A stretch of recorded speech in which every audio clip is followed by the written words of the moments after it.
Hello mga kabukid. So ito na naman, nagbabalik tayo. Nagbabalik na naman ang inyong lingkod, Jerome Olivar. Ngayon ay pag-usapan naman natin kung paano nga ba kumita sa pag-aalaga ng baka. Marami namang paraan para kumita sa pag-aalaga ng baka. Merong sila yung nagbebenta rin ng baka, nagbe-breed sila, nagbebenta sila ng mga na-breed nila mga baka.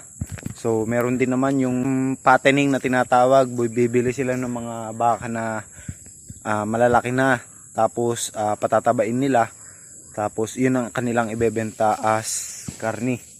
Sa ganung paraan kumikita sila. So ang pag-uusapan lang natin na yung sa pag-aalaga, o katulad nitong ginagawa natin sa pag-aalaga ng baka, na kung kayo ay may sariling baka, kayo ang mismo nag-aalaga, paano nga ba kumita? So let's go, tara.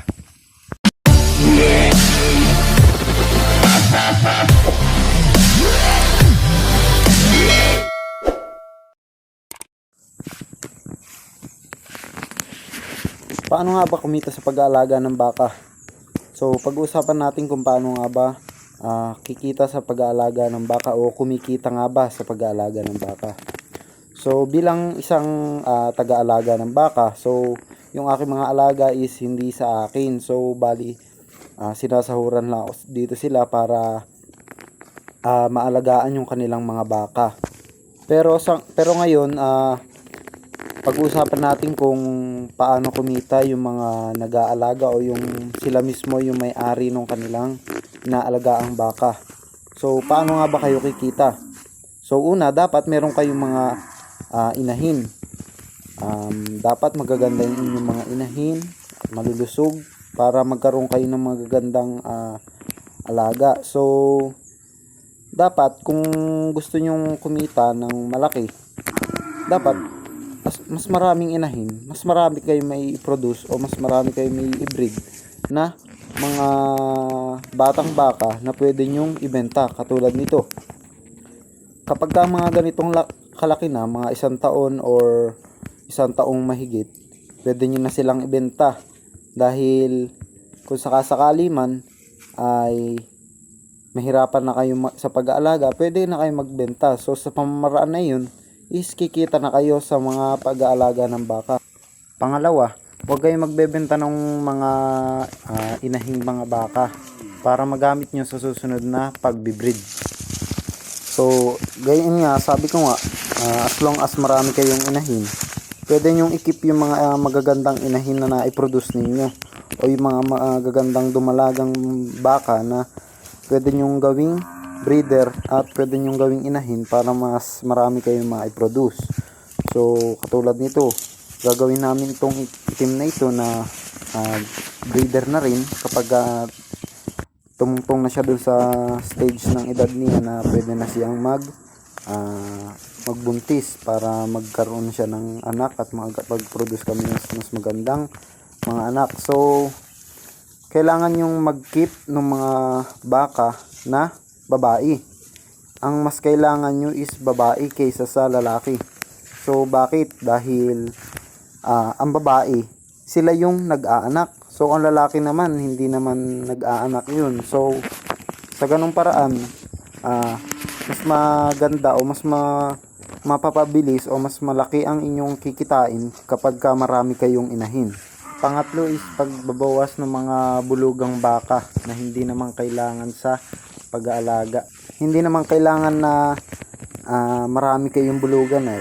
Kailangan lamang meron kayong 1 o hanggang 2 bulugan sa 10 baka, o higit pa na higit pang inahin, dahil saglit lang naman ang panahon kapag kayong baka is nakapamulog na, o yung 1 bulugan is nakapamulog na.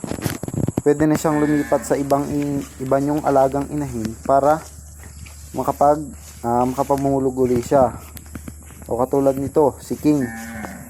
So siya yung pinakang ginagawa naming breeder dito na bulugan. At saka yung isa, yung aming Holstein. Bali ito si King is yung matagal na ito rito.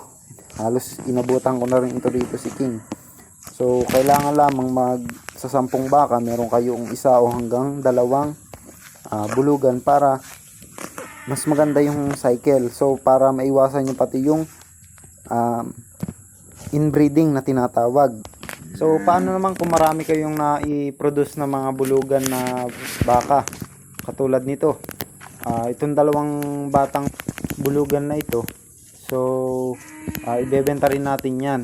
So paano tayo kikita sa mga ganyan?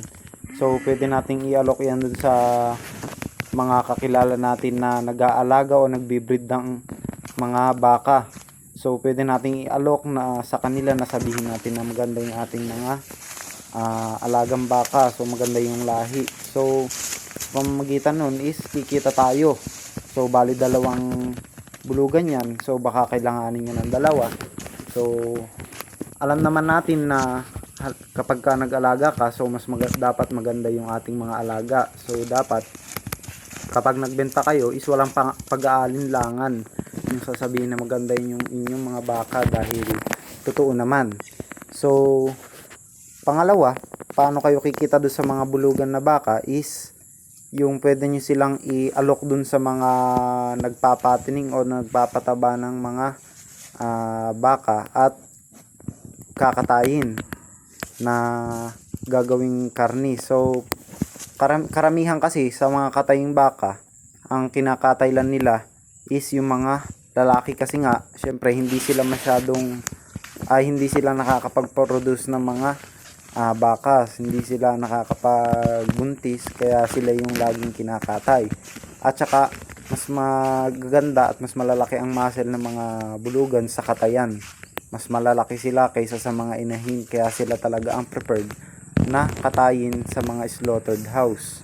So yun nga, pwede nyo rin silang i-alok dun sa mga slaughtered house na malapit sa inyo para maibenta at kumita rin kayo sa pag-aalaga ng baka, ng mga bulugan.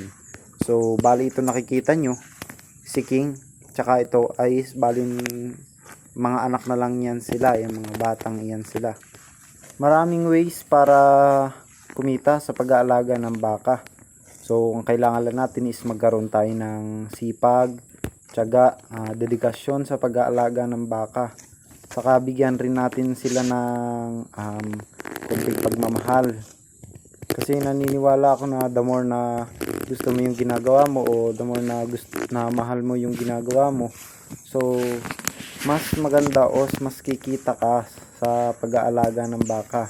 Hindi ka mahihirapan dahil alam mong dito ka at alam mo yung ginagawa mo sa pag-aalaga ng baka at kung paano kumita sa pag-aalaga sa kanila.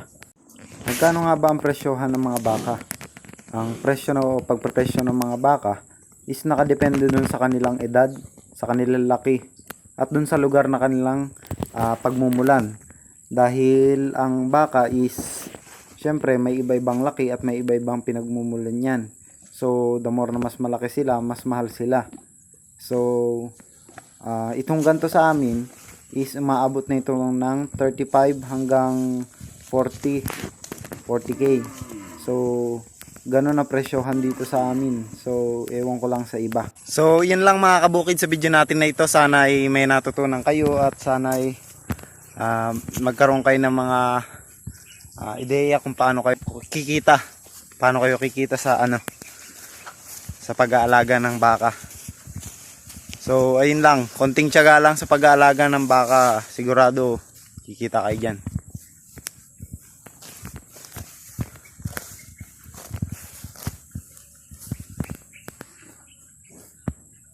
Ito nga pala bayabas yung pinapakain ko sa kanya. So ayun guys, thank you sa mga nanood.